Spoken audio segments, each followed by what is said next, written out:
Premier épître de Jean, chapitre 4. Bien-aimés, n'ajoutez pas foi à tout esprit, mais éprouvez les esprits pour savoir s'ils sont de Dieu. Car plusieurs faux prophètes sont venus dans le monde. Reconnaissez à ceci l'Esprit de Dieu. Tout esprit qui confesse Jésus-Christ venu en chair est de Dieu. Et tout esprit qui ne confesse pas Jésus n'est pas de Dieu.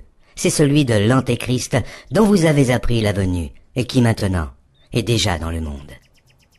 Vous, petits enfants, vous êtes de Dieu, et vous les avez vaincus parce que celui qui est en vous est plus grand que celui qui est dans le monde. Eux, ils sont du monde.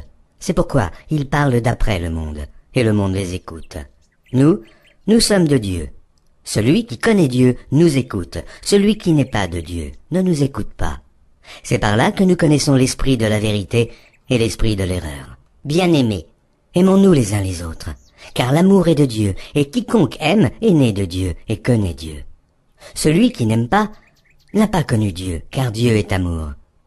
L'amour de Dieu a été manifesté envers nous en ce que Dieu a envoyé son Fils unique dans le monde, afin que nous vivions par lui. Et cet amour consiste, non point en ce que nous avons aimé Dieu, mais en ce qu'il nous a aimés et a envoyé son Fils comme victime expiatoire pour nos péchés. Bien-aimés, si Dieu nous a ainsi aimés, nous devons aussi nous aimer les uns les autres. Personne n'a jamais vu Dieu. Si nous nous aimons les uns les autres, Dieu demeure en nous et son amour est parfait en nous. Nous connaissons que nous demeurons en lui et qu'il demeure en nous, en ce qu'il nous a donné de son esprit. Et nous avons vu et nous attestons que le Père a envoyé le Fils comme sauveur du monde. Celui qui confessera que Jésus est le Fils de Dieu, Dieu demeure en lui et lui en Dieu. Et nous avons connu l'amour de Dieu. Et nous avons connu l'amour que Dieu a pour nous, et nous y avons cru.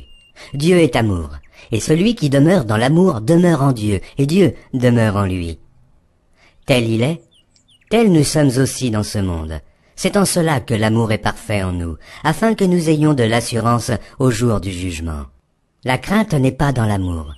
Mais l'amour parfait bannit la crainte, car la crainte suppose un châtiment, et celui qui craint n'est pas parfait dans l'amour.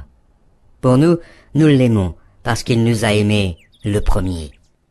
Si quelqu'un dit « J'aime Dieu » et qu'il haïsse son frère, c'est un menteur.